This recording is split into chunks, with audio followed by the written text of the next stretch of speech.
अस्सलाम वालेकुम। उम्मीद है कि आप खैरियत से होंगे। आज की इस वीडियो में हम असर्शन और रीजनिंग के कुछ क्वेश्चंस पढ़ेंगे। उम्मीद है कि इससे आपको ऐसे क्वेश्चन सॉल्व करने में हेल्प मिलेगी। आपको याद रखना है कि आपके एग्ज़ाम में एक एक मार्क्स के 3 क्वेश्चंस असर्शन और रीजनिंग के आते हैं। तो यहाँ पे हम शुरू करते हैं कि वहाँ किस तरह आपसे क्वेश्चंस पूछे जाते हैं। वहाँ पे लिखा होगा following questions consist of 2 statements. वहाँ पे 2 स्टेटमेंट्स दिए गए होंगे, एक होगा असर्शन और दूसरा होगा reason. Answer this question selecting the appropriate option. तो आपने अप्रोप्रिएट ऑप्शन चुनना है A B C and D. A B C and D इनमें से जो सही होगा उस पर आपने टिक मार्क लगाना है और इस तरह आप 1 मार्क्स गेन कर सकते हैं। तो यहाँ पे हम एक एग्जांपल से समझने की कोशिश करेंगे, ठीक है। यहाँ पे क्वेश्चन है, असर्शन दिया गया है diamond is used for cutting गिलास। डायमंड जो है ये एक इलेक्ट्रोनिक फॉर्म ऑफ कार्बन है। It is used for cutting गिलास। इसको गिलास या कांच के काटने के लिए इस्तेमाल किया जाता है। अब यहाँ पे एक बात जहन में रखनी है कि डायमंड जो है ये काफ़ी हार्ड होता है और इस हार्डनेस की वजह से इसको कटिंग ड्रिलिंग में इस्तेमाल किया जाता है। तो ये स्टेटमेंट सही है। अब दूसरी स्टेटमेंट है या दूसरा सेंटेंस जो है वो है रीजनिंग या reason.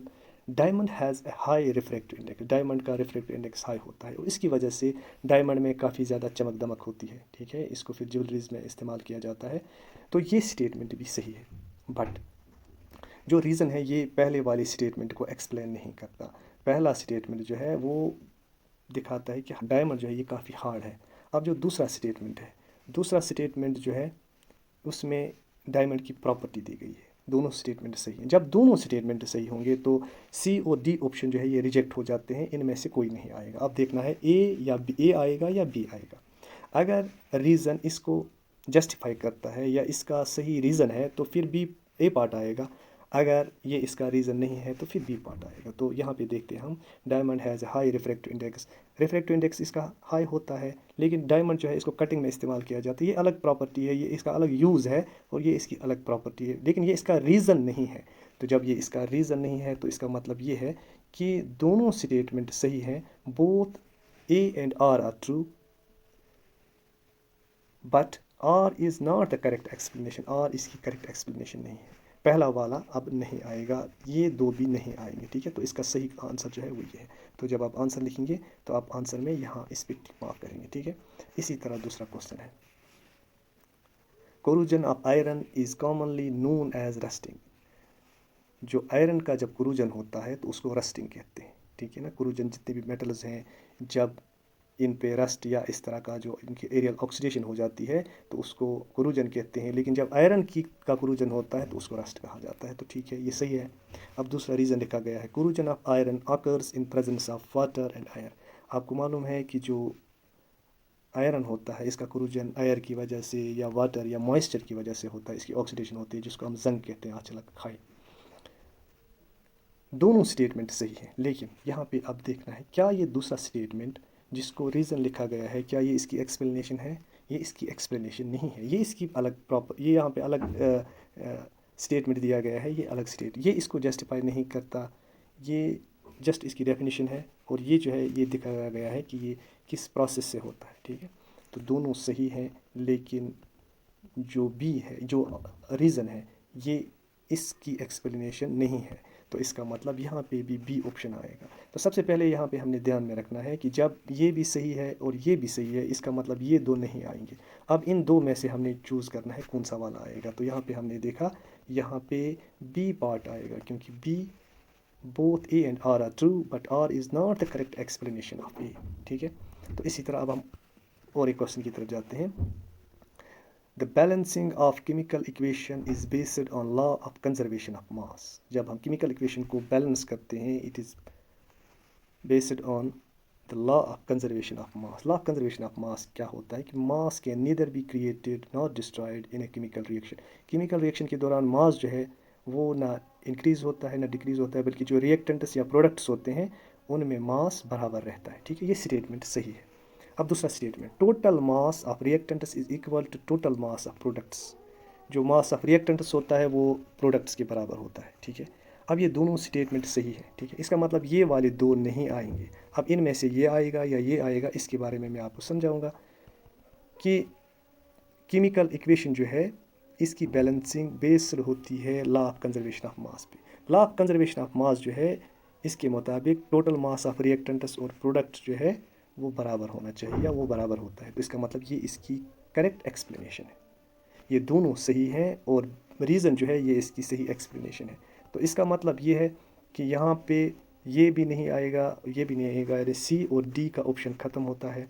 Both A and R true और both A and R correct and R is the correct explanation. तो ये इसका सही आंसर है, ए पार्ट। ठीक है, तो इसी तरह अब हम और एक क्वेश्चन की तरफ जाते हैं। यहाँ पे असर्शन दिया गया है iron articles are painted so as to prevent them from rusting. Iron articles को पेंट किया जाता है ताकि हम इनको रस्टिंग से बचाएं। ठीक है, इनकी पेंटिंग की जाती है, गैल्वेनाइजेशन की जाती है या कोटिंग की जाती है या ऑयलिंग की जाती है और इसकी वजह से या ग्रीजिंग की जाती है, इसकी वजह से आयरन आर्टिकल जो हैं उनमें रस्ट नहीं लगता। तो इसका मतलब ये सही है। ठीक है, अब इसका रीज़न है when the surface of iron is coated with paint, जब इसको पेंट किया जाता है, ठीक है, its surface does not come in contact with oxygen and moisture, therefore rusting does not take place. So rusting से प्रिवेंट करने के लिए, बचाने के लिए इस पे कोटिंग की जाती है, इस पे पेंट किया जाता है। ये स्टेटमेंट भी सही है। ठीक है, तो पहला स्टेटमेंट और दूसरा स्टेटमेंट दोनों सही है, इसका मतलब ये दो नहीं आएंगे। अब इसमें से ये आएगा या ये आएगा, क्योंकि दूसरा वाला जो रीज़न है ये इसकी सही एक्सप्लेनेशन है। पहला, iron articles are painted so as to prevent them from rusting. तो रस्टिंग से कैसे बचा जाता है?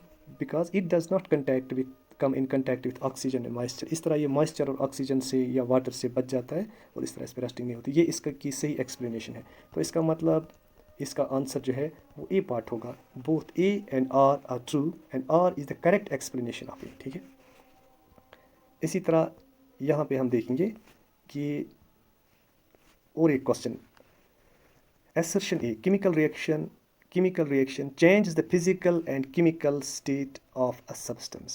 जब केमिकल चेंज होती है, केमिकल रिएक्शन होती है, उसमें फिजिकल और केमिकल स्टेट चेंज हो जाता है सब्सटेंस का। ठीक है, अब ये सही बात है। अब दूसरा reason, when electric current is pass through water, जब करंट को हम वाटर में से पास करते हैं, लिक्विड में से, it decompose to produce hydrogen and oxygen, वहाँ पे हाइड्रोजन और ऑक्सीजन निकलता है। ठीक है, ये भी सही है, ये भी सही है और ये भी सही है, दोनों स्टेटमेंट सही है। अब मसला ये है, हमें देखना है क्या ये रीज़न इसकी एक्सप्लेनेशन है या नहीं है। जब ये दोनों सही हैं, पहले ये दो ऑप्शन ख़त्म हो जाते हैं और उसके बाद जब ये दो ऑप्शन ख़त्म हो गए, when electric current is pass through water, ये अलग स्टेटमेंट है, ये अलग स्टेटमेंट है, क्योंकि ये जो है it is related with decomposition of water. ये जो है ये chemical reaction change the physical and chemical state of substance, ये अलग है, ये अलग स्टेटमेंट है, सही है, ये अलग स्टेटमेंट है, सही। ये इसकी एक्सप्लेनेशन नहीं है। जब ये इसकी एक्सप्लेनेशन नहीं है तो आपको याद रखना है कि both A and R are true but R is not the correct explanation। तो इसका मतलब B पार्ट। ठीक है, तो यहाँ पे हम आगे जाते हैं। यहाँ पे असर्शन दिया गया है, a ray of light traveling from a rarer medium। जब ray of light rare medium से, जो ऑप्टिकली रेयर मीडियम होगा, वहाँ से डेंसर मीडियम की तरफ जाती है, स्लोज डाउन, उसकी स्पीड कम हो जाती है। ठीक है, लाइट की स्पीड जब रेयर मीडियम से वो डेंसर मीडियम में चला जाता है वो स्लो हो जाते हैं। तो ठीक है, and bends away from normal, तो ये बेंड हो जाता है अवे फ्रॉम नॉर्मल। अगर आप पढ़ोगे तो वहाँ पे देखा आप को समझ आएगा कि इट बेंड्स टुवर्ड्स नॉर्मल, यहाँ पे लिखा है अवे फ्रॉम नॉर्मल। और फिर आगे चलते हैं, when it travels from a denser medium to rare medium, जब ये डेंसर मीडियम से रेयर मीडियम, यानी जो ऑप्टिकली डेंसर मीडियम होता है जिसमें लाइट की रफ्तार कम होती है, तो रेयर मीडियम है, जैसे एयर है, वैक्यूम है, उसमें चली जाती है, इट स्पीड्स अप, इसकी स्पीड बढ़ जाती है, जाहिर सी बात है, डेंसर मीडियम से रेयर मीडियम में, एंड बेंड्स टुवर्ड्स नॉर्मल, यहाँ पे लिखा है टुवर्ड्स, यहाँ पे होना चाहिए था अभी। तो इसका मतलब ये स्टेटमेंट जो है ये गलत है। जब आप reflection and refraction of light पढ़ेंगे, वहाँ पे आप रिफ्रैक्शन ऑफ लाइट में जाएंगे तो आप वहाँ आपने पढ़ा भी होगा ये।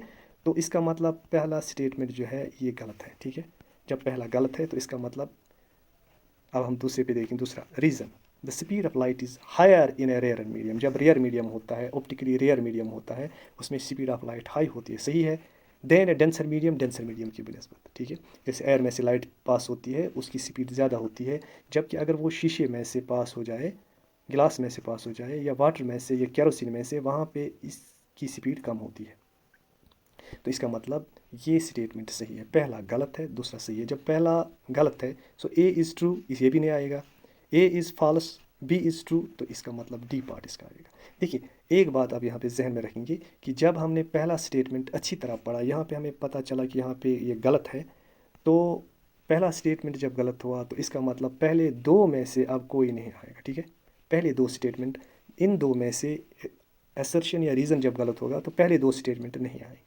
तो यहाँ पे अब हमने देखा कि यहाँ इसका सही ऑप्शन जो है वो A is false but R is true, ठीक है। अब हम आगे जाते हैं। यहाँ पे क्वेश्चन है in anaerobic respiration, anaerobic respiration वो रेस्पिरेशन होती है which takes place in absence of oxygen. One of the end products alcohol, वहाँ पे अल्कोहल एंड प्रोडक्ट होता है और एटीपी दो मॉलिक्यूल्स निकलते हैं। आपने देखा है कि एनारोबिक रेस्पिरेशन में दो एटीपी मॉलिक्यूल्स निकलते हैं, उसके साथ अल्कोहल भी रिलीज होता है, ठीक है। ये प्रोसेस जो है ये ज़्यादातर माइक्रो ऑर्गेनिज्म यानी यीस्ट्स में होती है, ठीक है। तो यहाँ पे आप देखेंगे कि ये स्टेटमेंट सही है। अब दूसरा स्टेटमेंट है, जो दूसरा स्टेटमेंट है वो है reason there is an incomplete break down of glucose, यानी ग्लाइकोलिसिस जब होती है यीस्ट्स में, वहाँ पे incomplete break down of glucose होता है, ये भी सही है। अब जब ये दोनों सही हैं तो इसका मतलब ये दो ऑप्शन जो है, ये दो ऑप्शन अब ख़त्म हो जाते हैं, ठीक है। अब पहला या दूसरा, अब पहला जो है एनारोबिक रेस्पिरेशन में एंड प्रोडक्ट अल्कोहल होता है और दूसरी बात यहाँ पे इनकम्प्लीट ब्रेकडाउन ऑफ ग्लूकोज होती है, तो ये इसकी एक्सप्लेनेशन भी है और सही भी है। तो इसका मतलब यहाँ पे क्या लिखेंगे हम, यहाँ पे both A and R are true and R is the correct explanation, तो ए पार्ट जो है इसका सही आंसर है, ठीक है। अब अगले क्वेश्चन की तरफ जाते हैं। Ventricles have thicker walls than auricles, जो वेंट्रिकल्स होते हैं उनमें एट्रियम या आरिकल्स जो होते हैं, आरिकल जो है हार्ट का जो ऊपर वाला चैम्बर होता है, इसके दो पार्ट्स होते हैं, उनको आरिकल और दूसरा जो है वो वेंट्रिकल। आरिकल जो है ब्लड रिसीव करते हैं, जो वेंट्रिकल्स होते हैं वो ब्लड को पंप करते हैं towards lungs and other body parts, ठीक है। तो वेंट्रिकल्स है थिकर वॉल्स, वेंट्रिकल्स जो है वो ब्लड पंप करते हैं, उनकी वाल थिक होती है, सही है, ठीक है। Reason ventricles have to pump blood into various organs with great pressure, इनको प्रेशर से बॉडी में ब्लड को सर्कुलेट करना पड़ता है। सो ये एक रीज़न है किसका, कि that is why the walls of ventricle are thick, because it has to pump the blood throughout the body. तो इसका मतलब ये स्टेटमेंट भी सही है, ये स्टेटमेंट भी सही है, और दूसरा जो है ये इसका रीज़न भी है, ठीक है। मैं फिर समझाऊंगा आपको कि पहला स्टेटमेंट जो है ये सही है, दूसरा स्टेटमेंट सही है, इसका मतलब ये वाले नहीं आएंगे। अब पहला सही है, क्या ये इसकी एक्सप्लेनेशन है, हाँ ये इसकी एक्सप्लेनेशन है, तो इसका मतलब ए पार्ट आएगा, ठीक है। तो इस तरह अब हम आगे चलते हैं। Assertion the accumulation of lactic acid, lactic acid जब एक्यूमुलेट हो जाता है इन द मसल्स, हमारी मसल्स में काज मसल क्रैम्प्स, उससे मसल क्रैम्प्स हो जाती है, पेन होती है मसल्स में, ये भी सही है। क्योंकि जब हम बहुत ज़्यादा एक्सरसाइज करते हैं या जिस वक्त ऑक्सीजन की कमी होती है उस वक्त जो है इनकम्प्लीट ऑक्सीडेशन होती है ग्लूकोज की, और उसकी वजह से लैक्टिक एसिड रिलीज़ होता है और उसके साथ कार्बन डाइऑक्साइड रिलीज़ होता है, ठीक है। तो ये ग्लाइकोलिसिस में ये प्रोसेस जो है ये सही है और ये स्टेटमेंट सही है, ठीक है। पहला स्टेटमेंट सही है। जब पहला स्टेटमेंट सही है इसका मतलब सीधे ये दो नहीं आएंगे, ठीक है, ये दो, हाँ इसमें से अभी चांस है एक का, ठीक है। अब दूसरा statement during vigorous physical exercise, जब फिजिकल एक्सरसाइज हम ज़्यादा करते हैं मसल्स रेस्पायर एनारोबिकली, उनमें एनारोबिक रेस्पिरेशन होती है, यानी ऑक्सीजन की कमी होती है, लैक ऑफ ऑक्सीजन होता है, तो उसकी वजह से फिर लैक्टिक एसिड रिलीज़ होता है। अब ये स्टेटमेंट भी सही है, ये स्टेटमेंट भी सही है, तो ये दोनों ऑप्शन ख़त्म होते हैं और ये देखते हैं कि ये इसकी एक्सप्लेनेशन है, हाँ ये है, बिकॉज लैक्टिक एसिड तब ही प्रोड्यूस होता है जब लैक ऑफ ऑक्सीजन हो, एनारोबिक रेस्पिरेशन हो, तो इसका मतलब पहला ऑप्शन सही है, ठीक है। तो यहाँ पे हमने देखा कि जो दोनों स्टेटमेंट हैं ये सही है, तो इसका मतलब ये ऑप्शन और R is the correct explanation of A, ठीक। तो इस तरह आप और एक क्वेश्चन देखते हैं, ठीक है। यहाँ पे assertion according to Mendeleev the properties of elements are a periodic function of their atomic masses। Mendeleev के मुताबिक जो एलिमेंट्स है उनकी जो प्रॉपर्टी है are a periodic function, means कि वो रिपीटेडली चेंज हो जाते हैं periodically of their atomic mass, जो डिपेंड करता है उसके एटॉमिक मास पर। मेंडलीव ने जो अपना पीरियाडिक टेबल दिया था that is based on atomic mass, ठीक है। उस वक्त सिर्फ 63 एलिमेंट्स लगभग डिस्कवर हुए थे, तो उस ने उनको अरेंज किया in the form of A periodic table. तो उस पीरियाडिक टेबल में उसने क्या किया, उसने एटॉमिक मास की बुनियाद पर उनको अरेंज किया, ठीक है। तो ये सही है। अब दूसरा रीज़न है atomic number is equal to number of proton. जो एटॉमिक नंबर होता है एक एलिमेंट का, वो बराबर होता है प्रोटॉन्स की, नंबर ऑफ प्रोटॉन। जितने नंबर ऑफ प्रोटॉन न्यूक्लियस में होंगे वही उसका एटॉमिक नंबर होता है। और दूसरी बात, जो न्यूट्रल एटम्स होते हैं उनमें जो नंबर ऑफ इलेक्ट्रॉन्स होते हैं वो भी इक्वल होते हैं एटॉमिक नंबर, या एटॉमिक नंबर जो है वो बराबर होता है नंबर ऑफ इलेक्ट्रॉन्स जो जो न्यूट्रल एटम होता है। अब नंबर ऑफ यहाँ पे लिखा है नंबर ऑफ प्रोटॉन्स, तो ये भी सही है। अगर लिखा होता है नंबर ऑफ इलेक्ट्रॉन्स तो ये भी सही है। अब यहाँ पे जो दूसरा स्टेटमेंट है ये भी सही है, पहला स्टेटमेंट भी सही है, दूसरा स्टेटमेंट भी सही है। मगर पहला स्टेटमेंट ये अलग है, दूसरा ये अलग है, ये इसकी एक्सप्लेनेशन नहीं है। तो जब दोनों सही हैं तो ये दो ऑप्शंस ख़त्म हो जाते हैं। अब both A and R true but and R is the correct explanation, ये भी नहीं है। अब ये वाला इसका ऑप्शन है। तो यहाँ पे आप जहन में रखेंगे कि जो रीज़न यहाँ पे दिया गया है ये भी ठीक है, लेकिन ये इसकी एक्सप्लेनेशन नहीं है। तो इसका मतलब बी आएगा, ठीक है। Both A and R true but R is not the correct explanation of A, ठीक है। तो यहाँ पे हम आगे चलते हैं। हाँ, यहाँ पे लिखा गया है इन एसर्शन है इन मेंडलीव्स पीरियोडिक टेबल। मेंडलीव की पीरियोडिक टेबल में जो अभी हमने पढ़ा, मेंडलीव ने जो पीरियोडिक लॉ दिया था वो एटॉमिक मास की बुनियाद पे था, ठीक है। तो इसके मुताबिक कोबाल्ट वाज प्लेस्ड बिफोर निकल। उसने कोबाल्ट को अपनी पीरियोडिक टेबल में निकल से पहले प्लेस किया, रखा पीरियोडिक टेबल में, ठीक है। हालांकि ये पीरियोडिक टेबल जो है it was based on atomic mass, ठीक है। एटॉमिक मास की बुनियाद पर तरतीब दिया था उसने। ये सही है, इसने कोबाल्ट को पहले रखा और उसके बाद निकल को रखा अपने पीरियोडिक टेबल में। वो दूसरा स्टेटमेंट है the atomic mass of cobalt is less than निकल। लेकिन जो ये कोबाल्ट है इसका एटॉमिक मास जो है वो निकल से ज़्यादा है। एटॉमिक मास ऑफ कोबाल्ट जो है वो लगभग 58.9, हाँ 58.93 है कोबाल्ट का। एंड निकल जो है इसका एटॉमिक मास जो है वो 58.7 ऐसा ही कुछ है। तो इसका मतलब जो कोबाल्ट है इसका एटॉमिक मास ज़्यादा है। तो इसका मतलब दूसरा स्टेटमेंट जो है ये सही नहीं है, दूसरा स्टेटमेंट सही नहीं है। पहला स्टेटमेंट सही है, दूसरा स्टेटमेंट सही नहीं है। ये पहला हमारा ठीक है, ठीक है। सो यहाँ पे कौन सा ऑप्शन आएगा? ए इज़ करेक्ट या A is true but R is false. R जो है ये फॉल्स है। एक्चुअली जो कोबाल्ट है इसका एटॉमिक मास जो है वो ज़्यादा है, निकल का उससे कम है, ठीक है। सो इसने जो ये स्टेटमेंट दी है ये गलत है, तो यहाँ पे ऑप्शन आएगा सी, ठीक। अब उसके बाद देखेंगे असर्शन दिया गया है if the first member of a homologous series is methanol. अगर होमोलॉगस सीरीज आपको पता है homologous series is a series of organic compounds और compounds which have similar chemical properties and they differ by CH2 group. इनमें जो difference होता है वो CH2 ग्रुप का होता है, जैसे हम अल्केन्स कहते हैं, और इनकी सेम जनरल फार्मूला होती है, जैसे मीथेन, इथेन, प्रोपेन, ब्यूटेन, इसी तरह मिथेनॉल, इथेनॉल, प्रोपेनॉल, ब्यूटेनॉल, इसी तरह इथाइन, ब्यूटाइल, इथाइल, ऐसे ऐसे जो सीरीज़ में आते हैं, जैसे अल्कीन्स की एक सीरीज़ है, अल्केन्स की एक सीरीज़ है, अल्काइन्स की एक सीरीज़ है, इनको हम कहते हैं होमोलॉगस सीरीज़। यहाँ पे देखा गया है, यहाँ पे देखिए आप, if the first member of homologous series is methanol. अगर मिथेनॉल होमोलॉगस सीरीज़ का पहला मेंबर है, ठीक है। मिथेनॉल की फार्मूला जो है वो है CH3OH, ठीक है, CH3OH। It is third member will be propanol. इसका थर्ड मेंबर कौन सा होगा? वो प्रोपेनॉल होगा। जैसे हम CH2 इसको हम लिखेंगे C2H5OH, तो उसका मतलब ये है, ये हो गया मिथेनॉल, इथेनॉल, उसके बाद आएगा C3H7OH। तो ये इसका तीसरा मेंबर है मिथ इथ प्रोपेनॉल।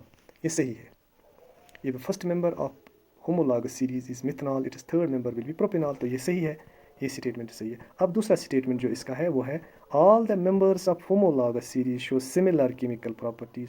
जो होमोलॉगस सीरीज़ के मेंबर्स होते हैं उनकी प्रॉपर्टी एक जैसी होती है, सिमिलर प्रॉपर्टी होती है। अब देखना है क्या ये इसका रीज़न है। दोनों जब सही हैं तो पहले हमारे पास जो इसका ये जो ऑप्शन है ये ख़त्म हो जाते हैं। अब इसमें से देखो ये इसकी एक्सप्लेनेशन नहीं है, सही तो ये है लेकिन इसकी एक्सप्लेनेशन नहीं है, तो इसका मतलब यहाँ पे बी पार्ट आएगा, ठीक है। अब हम देखते हैं और एक क्वेश्चन, ठीक है। यहाँ पे लिखा है carbon monoxide is extremely poisonous in nature. Carbon monoxide जो होता है ये पॉइजनस होता है, ठीक है। कार्बन मोनोऑक्साइड पॉइजनस गैस है, कार्बन मोनोऑक्साइड, ठीक है, CO। और दूसरा ये सही है, ये पॉइजनस गैस है, लेकिन ये कब रिलीज़ होता है? जब कभी इनकम्प्लीट कंबशन होती है या लैक ऑफ ऑक्सीजन होता है, उस सूरत में जब कार्बन कंपाउंड्स बर्न होते हैं, जल जाते हैं, चाहे पेट्रोल हो, डीजल वगैरह हो या कोयला हो, जब उसको जलाते हैं वहाँ पे ऑक्सीजन की कमी होती है, तो उस सूरत में ये पॉइजनस गैस यानी कार्बन मोनोऑक्साइड जो है ये रिलीज़ हो जाता है। तो इसका मतलब पहला सही है। अब दूसरा, carbon monoxide is formed by complete combustion of carbon. Carbon monoxide उस वक्त रिलीज़ होता है जब कंप्लीट नहीं, कंप्लीट कंबशन नहीं, जब इनकम्प्लीट कंबशन ऑफ कार्बन हो या लैक ऑफ ऑक्सीजन हो, उस सूरत में कार्बन मोनोऑक्साइड रिलीज होता है। इसका मतलब ये स्टेटमेंट गलत है, पहला सही है, दूसरा गलत है। ठीक है, जब पहला सही है so A is true but R is false, यानी आर का मतलब रीज़न फॉल्स नहीं, हम ऐसे कहेंगे यहाँ पे आप जहन में रखेंगे, आर का मतलब जो दूसरा स्टेटमेंट है जिसको आर लिखा गया था वो फॉल्स है, तो A is true but R is false. तो इस तरह से ये जो है सी पार्ट इसका आंसर आएगा। ठीक है, तो ऐसे ही जब आप बाकी क्वेश्चंस देखेंगे उन को आप अच्छी तरह से समझेंगे, तो समझने के बाद मुझे उम्मीद है कि आप अच्छी तरह से ऐसे क्वेश्चंस एग्ज़ाम में कर पाएंगे।